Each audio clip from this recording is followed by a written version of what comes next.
কোরবানির সময় আমরা দেখি যে যারা কোরবানি করেন অনেক ভুল করেন। যেমন আপনি একটা বিষয় তুলে এনেছেন যে পশু জবেহ করার সাথে সাথেই তার চামড়া ছেলানো হয়। এই যে অনেকগুলো ভুল, স্পাইনাল কর্ডে আঘাত করা হয় জবেহের সাথে সাথে। তো আমরা আপনার কাছে জানতে চাই যে কোন কোন ভুলের কারণে আমার এই আর্থিক কোরবানি এবং আল্লাহর রাহে যে পশুটাকে কোরবানি করছি সেই কোরবানি বাতিল হয়ে যেতে পারে। ধন্যবাদ আপনাকে। যে সমস্ত বিষয়গুলোর কারণে আমাদের কোরবানি অর্থহীন হয়ে যেতে পারে, আল্লাহর কাছ থেকে আমরা কোনো সওয়াব নাও পেতে পারি, বরং উল্টা গুনাহও হতে পারে, সেই বিষয়গুলোর মধ্যে থেকে সর্বপ্রথম যে বিষয়টির কথা বলবো তা হলো আমাদের নিয়তের অশুদ্ধতা। আমরা অনেক ক্ষেত্রেই আজকাল কোরবানিকে অনেকটা সামাজিক মর্যাদার প্রতিযোগিতার বিষয়ে পরিণত করেছি। যার কারণে ব্যক্তিগতভাবে নামাজ রোজা না করলেও বড়, বড় গরু এক বা একাধিক গরু জবাই করে নিজের সামাজিক অবস্থান আমরা জানান দেওয়ার চেষ্টা করি। আবার নির্বাচন সামনে থাকলে নির্বাচনের প্রার্থীগণ দেখা যায় প্রচুর পরিমাণে পশু কোরবানি করেন, মানুষের মধ্যে গোশত বিতরণ করেন। এগুলো তার মার্কেটিং এর বা প্রচারণার অংশ হিসেবে তিনি করে থাকেন। আবার অনেকে আত্মীয়স্বজনের কাছে মুখ দেখাবেন কিভাবে প্রতি বছর দেন, সামাজিক একটা অবস্থান আছে, সবার চাইতে বড় গরু তার না হলে তার মুখ রক্ষা হবে না। এই সমস্ত ইনটেনশন থেকে যদি কোরবানি হয় তাহলে সেই কোরবানি অর্থহীন হয়ে যাবে। আল্লাহ বলেছেন, লা ইয়ানাল্লাহু লুহুমুহা ওয়ালা দিমাউহা ওয়ালাকিন ইয়ানালুহুত তাকওয়া মিনকুম। কোরবানির পশুর তোমাদের রক্ত, গোশত এর কিছু আল্লাহর কাছে যায় না, যায় তোমাদের অন্তরে অবস্থিত তাকওয়াটা। অতএব প্রথমত উদ্দেশ্য হতে হবে আল্লাহকে সন্তুষ্ট করা, গোশত খাওয়া বা সামাজিক অবস্থান মর্যাদার জাহির করা, জানান দেওয়া, এগুলোর কোনটা যেন আমাদের লক্ষ্য না হয়। দ্বিতীয়ত যে বিষয়টির কথা বলবো তা হলো পশু পরিবহন থেকে নিয়ে পশু বাজারজাতকরণ এবং পশুর জবেহ এবং জবেহ পরবর্তী সময়ে অর্থাৎ পশুর প্রাণ যাওয়ার আগ পর্যন্ত পশুর প্রতি অকারণে অমানবিক আচরণ করা থেকে আমাদের বিরত থাকতে হবে। সেটি যদি আমরা না করি তাহলে কোরবানিটা অর্থহীন হয়ে যেতে পারে। আমি যে পশু কোরবানি করে আল্লাহর সন্তুষ্টি চাচ্ছি, সেই পশু যদি বাজারজাতকরণের সময় তার প্রতি অমানবিক আচরণ করা হয়, অতিরিক্ত পানি খাইয়ে মোটা তাজা দেখানোর চেষ্টা করা হয়, তাকে কষ্ট দেওয়া হয়। অনেকে আবার কোরবানি করার আগে এনে ২-৪ দিন বেঁধে রেখে দেন। নিয়ম মতো খাবার দেন না, ঠিক মতো খাবার দেন না। মনে করেন জবাই তো করে ফেলবো, আর দরকার কি? আবার জবের পর খোঁচাখুচি শুরু করা, প্রাণ বের হওয়ার আগে থেকে চামড়া ছিলানো শুরু করা।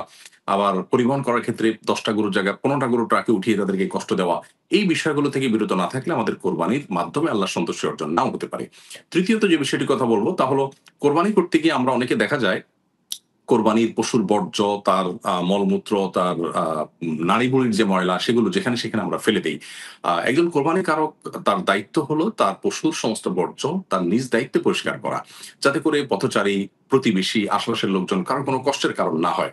আমরা যদি পরিবেশ নষ্ট করি, আমরা যদি পরিবেশ নোংরা করি, মানুষের অসুস্থ হওয়ার কারণ হই, আমরা যদি ময়লাগুলোকে ড্রেনে ফেলে দিয়ে ড্রেনে আপনার জলাবদ্ধতা তৈরি করি, পানির সাধারণ ফ্লো যদি বাধাগ্রস্ত হয়ে যায়, সেখান থেকে ডেঙ্গু মশার তৈরি হয়ে যদি মানুষ অসুস্থ হয়, তার দায় কিন্তু আমাকে বহন করতে হবে। অর্থাৎ এই কোরবানি সওয়াবের পরিবর্তে গুনাহের কারণ হতে পারে যদি আমরা এরকম দায়িত্ব জ্ঞানহীনতার পরিচয় দেই।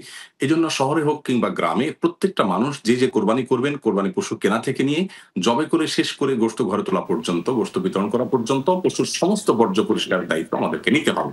এক্ষেত্রে ইনশাআল্লাহ আমাদের কোরবানি অর্থবহ হয়ে উঠবে ইনশাআল্লাহ। ইনশাআল্লাহ। আমরা জানতে চাই যে আমাদের এই যান্ত্রিক জীবনে, আমাদের এই ব্যস্ততম সময়ে বাংলাদেশের অনেক খামারিরা এখন নতুন একটি ট্রেন্ড সামনে নিয়ে আসছেন।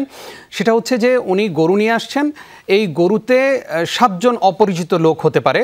৭ জন এসে গরুর যে মূল মূল্যটা রয়েছে সেই মূল্যটা ৭ ভাগ করে যা পড়ে, এক একজনকে সেই ভাগ করে টাকা, তাদের কাছ থেকে টাকা নিয়ে সেই গরুটা তাদের কাছে বিক্রি করে দেন। এই গরুটা খামারির কাছেই থাকে।